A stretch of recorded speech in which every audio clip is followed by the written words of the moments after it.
네. 마시밀리아노 지오니에 대한 글을 하기에 앞서 이제 이 사람에 대한 설명을 꽤 드렸고요. 그리고 이제 제가 실어 놓은 사진에서 마시밀리아노 지오니가 도대체 어디에 있는 건가요?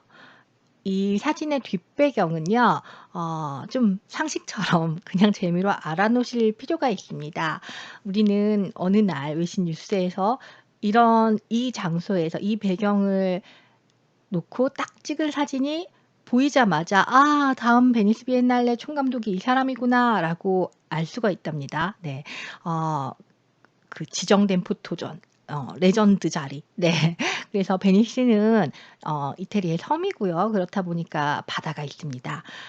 그 베니스 비엔날레 총감독이 되면 어김없이 저 자리에서 사진을 한 장씩 찍지요. 그리고 그게 전 세계 뉴스에 쫙 퍼져나갑니다. '이번에는 누구구나.' 네. 그래서 막시밀리아노 지오니는 앞서 말씀드린 바와 같이 한국을 지나 베니스로 가는데요. 광주 비엔날레 오기 전에는 2009 년도 뉴욕의 뉴미지엄이라는 공간에서 아주 제목이 파격적인 전시를 했어요. Younger than Jesus. 그래서 예수보다 젊은이라는 전시로 전 세계 이목을 집중시키기도 했습니다. 그 내용보다도 제목이 진짜 파격적인데 우리가 예수가 십자가에 못 박혀 죽은 나이는 그 누가 정확히 알겠습니까마는 보통 한 33세 뭐 이 정도로 추정을 하고 있지요. 그렇기 때문에 그 제목 자체는 그냥 젊은 작가를 다루겠다는 말이었어요. 근데 우리가 그냥 젊은 작가전이라고 하는 것보다는 예수보다 젊은이라는 그런 말이 얼마나 세게 다가옵니까? 그래서 그런 식으로 굉장히 센스가 있고요. 저도 지금까지 광주 비엔날레 단 한 번도 빼지 않고 꾸준히 봤는데 어 저에게도 제일 좋았던 광주 비엔날레를 하면 2010년 막시밀리아노 지오니의 마님보를 꼽거든요. 가서 보면은 그 센스와 획기적임이 굉장히 잘 느껴졌었습니다. 그리고 이제 베니스 자기 본국 이탈리아 사람이기 때문에 또 자기 본국의 비엔날레를 한다는 건 더 큰 의미가 있었을 것인데 이제 본국의 비엔날레를 하게 됐는데요. 자 그렇다면 베니스 비엔날레는 어떤 체계를 가지고 있느냐. 제가 이미 100 년도 더 됐다라고 말씀드렸어요. 1895 년이라는 연도는요. 무슨 너무 오래돼 가지고 도대체 그 시절이 어느 시절이냐 하면은 어 만국박람회 막 이런 지금은 참 듣기도 힘든 그런 이름의 행사들이 많이 있었던 그래서 유럽이 근대화를 일찍 이루어서 식민지를 많이 갖고 그리고 경제 성장을 많이 이룬 후에 막 자기 잘났다면서 막 각 나라가 그런 행사들 발전을 보여주는 행사들을 많이 할 때고요.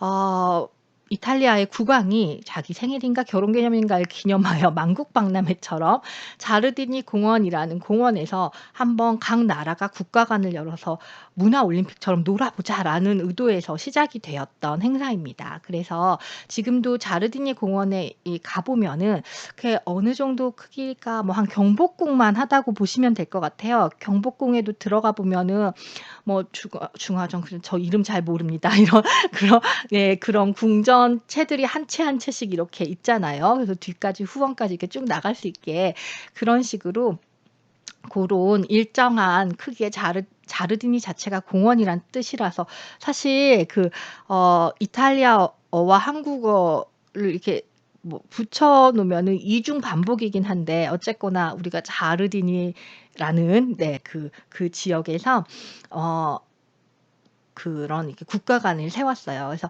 이게 입장을 해 보시면은 왼쪽 오른쪽으로 길이 이렇게 나뉘어 있는데 왼쪽 길의 끝에 가면은 이제 자기네 본국의 이탈리아관이 있었고요. 옆에 뭐 스페인관 뭐 이런 게 좀 있고 또 직진을 해서 가는 방향으로 가면 맨 끝에 영국관이 있고 그 양쪽 옆으로 프랑스관, 독일관이 있고 막 그래요. 그래서 이제 그런 관들이 자리를 잡은 건 벌써 막 100 년씩 되어 가는 일이잖아요. 그래서 가 보면은 이제 먼저 자리 잡은 애들이 그렇게 있고 엉뚱하게도 지금 우리가 헝가리 이런 나라 떠올려 보면 부다페스트 물가가 싸고 굴라시나 먹고 우리보다 훨씬 국민 소득이 낮고 그런 나라지만 옛날에 지어졌기 때문에 그 정말 중요한 자리에 아주 멋있게 있거든요. 네 그러니까 그 베니스 비엔날레 자르디니 공원을 걷다 보면은 '아 이 비엔날레가 진짜 오래된 비엔날레구나.'라는 게 좀 느껴집니다.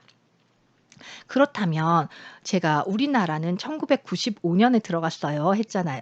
그때 자르디니 공원은 이미 수십 개의 국가관으로 꽉 차 있었어요. 우리가 거의 막차를 탔습니다. 그래서 우리 중국이 아니죠. 쟤네 중국 같은 중국의 경우에는 자기네 국가관을 자르디니에 갖지 못했어요. 그래서 자르디니 공원이라는 곳에 국가관이 꽉 차서 넘쳐나게 되고, 그리고 1970-80 년대를 넘어오다 보면 미술품의 크기가 점점 커져요. 그래서 옛날에 만들었던 작은 미술관들에 작가들이 작품을 넣기가 힘들 정도가 되어 가요. 우리가 근대 미술을 주로 전시하고 있는 덕수궁 미술관에 가 보면 그게 옛날 시절에는 거기다가 회화 작품을 100 개도 넘게 걸 수 있으니까 뭐 완전 크고 좋아했겠지만, 지금 현대미술 전시하려 그러면 천장도 낮고 막 좁고 막 그렇잖아요. 그런 것처럼 베니스 비엔날레도 동시대 미술이 이제 주름 잡는 시대에 오면서는 자르디니 공원의 건물들이 다 너무 작고 힘든 거예요. 그래서 자르디니 공원 옆에 아르세날레라고, 이 섬이다 보니까 조선소가 있어요. 그래서 배 만들고 배 고치고 했던 조선소가 있었는데, 이제 조선 사업이 잘 되지 않으면서 그게 비어 있었죠. 우리가 보면 런던의 유명한 테이트 모던 갤러리도 옛날 공장을 개조해서 만들고, 대한민국 안에도 그렇게 오래된 공장을 개조해서 이렇게 바꿔가는, 미술관으로 바꿔가는 곳이 많잖아요. 그래서 베니스 역시도 오래돼서 이제는 영업을 안 하는 조선소를 미술 행사를 위해 바꿉니다. 네, 그래서 그 아르세날레라는 곳은요, 옛날 공장이니까 천장도 훨씬 크고 퉁 튀어 있고, 그래서 여러분이 더 익숙한 요즘 설치 미술을 전시하기에 훨씬 좋은 곳이에요. 그래서 이제 2013 년에 막시밀리아노 지오니가 총감독이 됐을 때도 당연히 이제 총감독은 자르디니에 있는 이탈리아관이었던 그 전시장하고 아르세날레 큰 전시장을, 거기에 이제 자기가 전 세계에서 초청한 많은 사람들을 실컷 전시를 하게 되어 있고요. 그리고 자르디니 좁은 데다가 공간을 못 얻은 그런 이제 국가관들이, 대표적인 게 중국관이에요. 중국관은 아르세날레 끝자락 정도에 있거든요. 우리나라의 한국관보다 입지가 위치는 좀 더 외지고 사람들이 잘 발길이 안 가는 곳에 있지만 크기는 훨씬 더 큽니다. 중국 사람들 큰 거 좋아하는데, 네, 이 좁은 자르디니에서 비좁게 있느니 저기 좀 외졌지만 큰 데 차지하겠다라는 기량이 느껴져 가지고, 어쨌거나 우리는 1995 년에 그곳에 들어갔는데, 그렇다면 우리가 들어간 자리는 도대체 어디냐, 웃자고 하는 소리 같지만 진심으로 그곳이 바로 예전 화장실이 있던 자리라고 합니다. 네. 그 공원에는 화장실이 입구 옆에도 하나 있었고요. 저기 개울 건너에도 하나 있었고, 그리고 사실 독일관 뒤쪽으로 슬쩍 나가면, 소나무숲 뒤로 가면 화장실이 있었단데, 그 화장실을 없애고 리모델링해서 들어간 것이 바로 한국입니다. 네.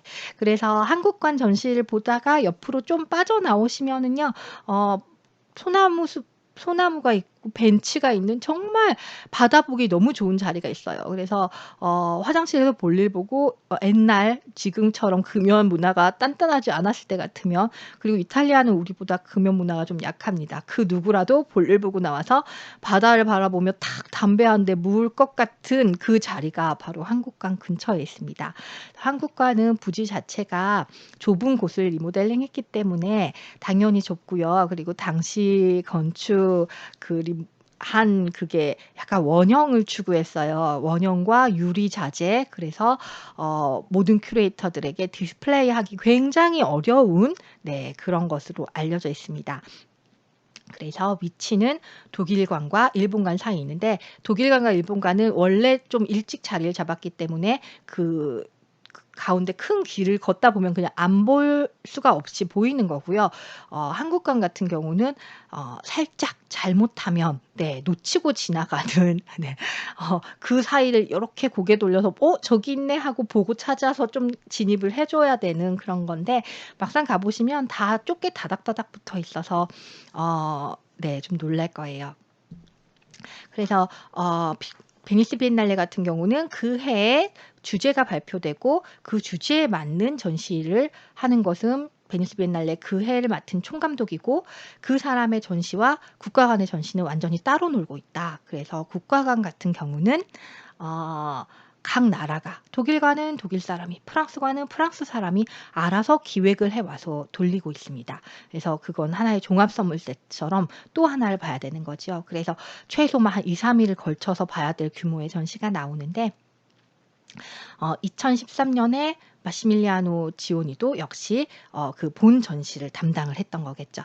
그렇다면 우리가 미술 잡지를 읽다가 가끔 어떤 작가가 한국관에 갔다 그리고 본전시에 참여했다라는 기사를 이제 분리해서 알아들으실 수 있을 거예요. 뭐가 더 훌륭하다라고 말할 수 있는 건 전혀 아닙니다. 우리가 한국의 대표가 되어서 한국관에 들어가는 것도 정말 어려운 일이거든요. 작년에 갔던 여성 작가 3 명이 지금 아르코에서 귀국전을 하고 있고 이 셋 다 정말 훌륭하다. 그전에 그 2년 전에 남성 작가 2 명도 정말 훌륭했다. 뭐 제가 이렇게 얘기를 드렸는데 이것은 어쨌거나 한국인 큐레이터 그 한국관을 그 해 맡은 큐레이터와 함께 가서 우리 한국 돈으로 한국관 전시를 하는 거고요. 가끔 보다 보면은 본전시에 참여했다 이런 게 나와요.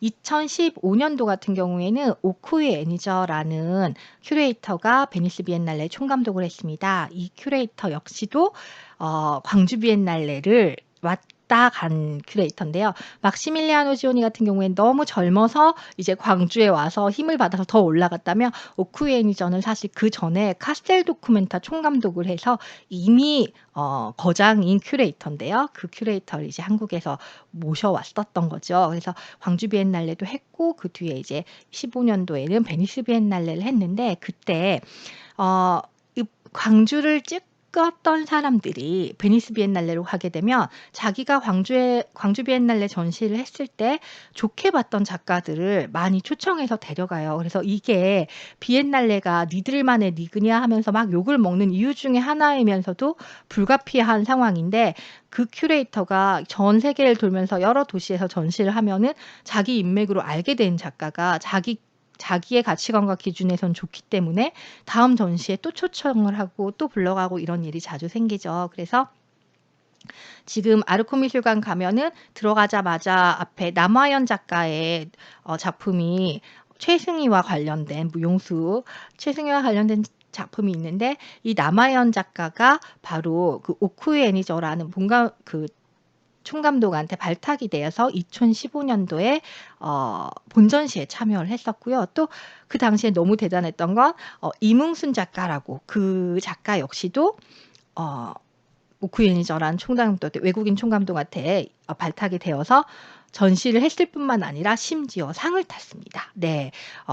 베니스의 상징은 사자라서 금사자상, 은사자상 막 이렇게 상을 주는데 그 상까지도 수상을 했었습니다. 그리고 그러니까 상의 체계가 달라요. 그 본전시에 참여한 작가들 중에서 훌륭한 작가를 뽑아주는 상이 있고 국가관상이란 게 있어요. 그래서 뭐 작년 같은 경우는 독일관이 탔고 이런 식으로 그 어떤 국가관이 잘했다고 주는 상도 있거든요. 그래서 이게 체계가 좀 다릅니다. 그래서 모르고 읽으시면 도대체 누가 뭘 어떻게 한 거지 싶으실 텐데 이제는 좀 읽다 보시면 구분이 좀 되실 거예요. 네. 근데 이제 이게 비엔날레라는 건 이런 식으로 틀을 잡아서 미술 올림픽처럼 자꾸 이렇게 무슨 국가대표를 양성하고 막 이런 한마디로 스타를 키우는 그런 느낌이 정말 크잖아요. 그렇다 보니까 그거 자체에 대해서 아주 반감을 가질 수밖에 없는 부분이 분명히 있습니다. 저는 이제 요즘에 별명이 재난예술인인데 재난 지원금을 받아서 그걸로 매일 집 앞에 가서 빵을 사 먹으며 살고 있는 재난 예술인이라고 하는데 그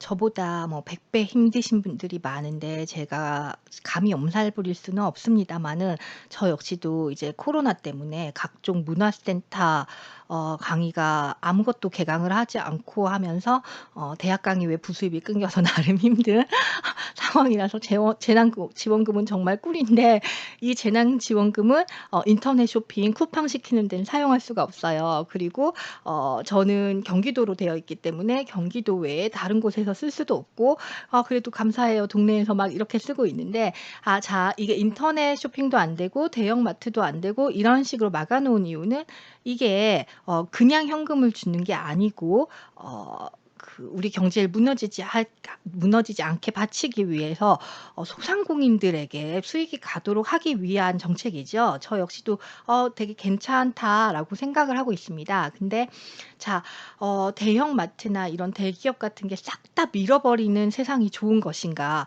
소비자의 입장에서 생각하면 뭐 '좀 더 싸게 살 수 있고 좀 더 편하게 살 수 있으면 그냥 그거면 된 거 아니야?'라는 생각을 할 수도 있을 거예요. 그러니까 이건 진짜 함부로 말하기 어려운 민감한 문제인데 우리나라에 우버라든가 이런 게 들어올 때 택시 기사분들은 '아 이제 그거 허가해 주면 안 된다. 그걸 불법으로 해야지 택시 기사 다 죽는다.' 막 이런 식으로 해 가지고 네 나름 자기네들의 생존권 투쟁이라는 걸 막 하고 그러시잖아요. 그러니까 이게 단순히 소비자 입장 '그냥 내가 100 원이라도 싸게 사면 되지.'라는 입장을 갖는 그 정도의 인식 차원에서는요.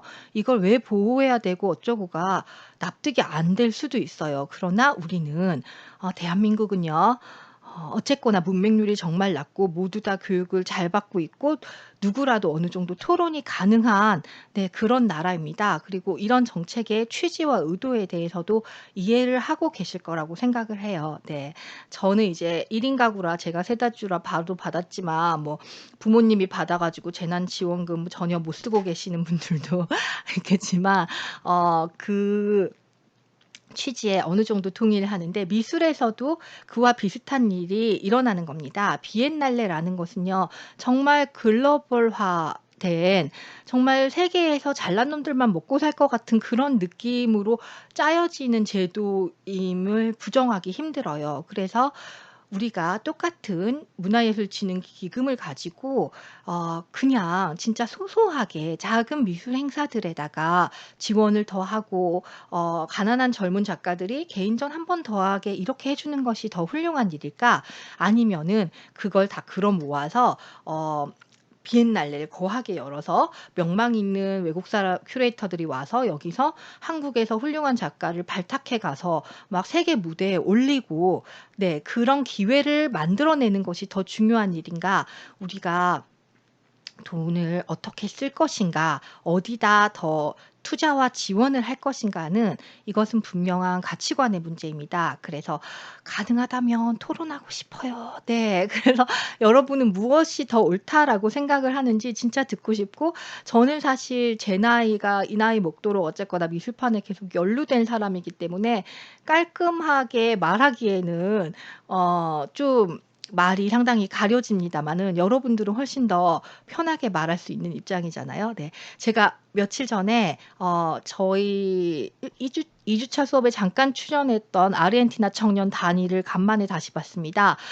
이 친구는 이제 돌아가야 될 귀국표도 비행기 자체가 없어져 가지고 도대체 언제 집에 갈 수 있을지 모르는 것처럼 무슨 무인도에 떨어진 영화처럼 네 돌아갈 수 있는 방편이 없어서 학기가 끝나더라도 언제까지 한국에 체류를 해야 될지 모르는 난감한 상황에 빠져 있더라고요. 몇 달 만에 만났더니 애가 살이 쑥 빠져 있는데 어쨌든 그 친구가 네 걱정이 되죠 저는. 그래서 "너희 아르헨티나에 있는 식구들은 어때?" 막 그랬더니 제 친구랑 똑같죠. 뭐 다 봉쇄돼 가지고 네 정상적인 생활을 하지 못하고 지금 그렇게 지내고 있다 하면서 제가 이모잖아요 걔한테. 그래 가지고 "피자 사 줄게." 그런데 "우리 동네 앞에 이 피자를 꼭 모아야 돼. 왜냐 재난지원금으로 살 거야."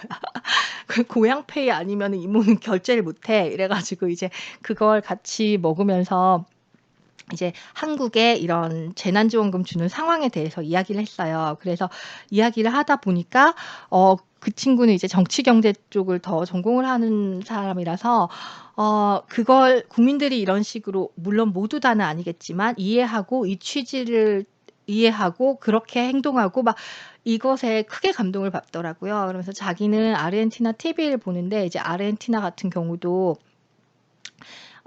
코로나 이후에 경제를 어떻게 할 것인가에 대해서 백분 토론 같은 TV 시사 토론 프로그램처럼 얼추 보이는 그런 프로그램이 있대요. 그래서 거기에 하비에르 밀레이라고, 네 제가 지금 스샷을 해놔 가지고, 네 하빌 밀레이라고 자기 학교의 경제학과 교수로 나오시는 그 선생님이 TV에 출연하신다 그래 가지고 관심을 가지고 봤다는 거예요. 근데 세상에 '나라의 경제를 앞으로 어떻게 하면 좋을까?'라는 TV 프로그램이었는데, 경제학자를 불러 놓고 또 다른 패널로 그 TV 예능에 정말 많이 나오는 모델 연예인 애가 나왔다는 거예요. 그 뭐랄까 어 경제에 대해서 전혀 상식이 없는 무식함을 대표하기 위해 나와야 되는 그런 사람 있잖아요. 우리나라 예능인들 중에도 좀 있을 거예요. 그래서 취지는 상당히 포퓰리즘적입니다. 경제학자가 너무 어려운 얘기를 하려고 할 때 이 아이가 계속 질문을 던지면서 "아 못 알아먹겠는데요. 아 그래서요. 그러면 그게 얼마가 되는 거예요?" 막 이런 식으로 계속 공격을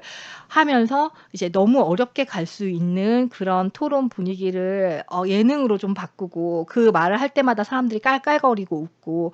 근데 이제 단위도 좀 진지한 친구인 거죠. 그걸 보면서 정말 너무 걱정스럽다는 거예요. 그래서 이 경제학과 교수님은 정말 학자도 아니고 상당히 연예인 기질이 꽤나 많은 사람임에도 불구하고 나중에 너무 답답하니까 막 "말도 안 되는 소리 하지 마. 집어쳐." 막 이런 식으로 막 그 폭발이 되는데, 이제 사람들은 그걸 보고 또 웃는 거죠. 막 이게 너무 웃긴 거죠. 근데 이 상황이 즐겁다고 예능처럼 웃고 '나라의 경제는 어쩔 겁니까?'에 대해서 이제 애가 너무 걱정이 되는 거예요. 그래서 사람들은 이제 TV에서만 본 사람들은 이 교수님이 진짜 실력 있는 교수님이라고 생각을 안 하고 그냥 그 예능하는 연예인이랑 막 싸우는 웃기는 캐릭터처럼 생각을 하고 있는데, 사실 그리고 이분도 이제 예능 느낌으로 TV니까 이렇게 하지만 실제 학교에서 수업할 때는 세상 그렇게 진지하고 열심히 가르치는 사람인데, 아르헨티나라는 국가의 국민 정서가 너무 가십을 좋아하고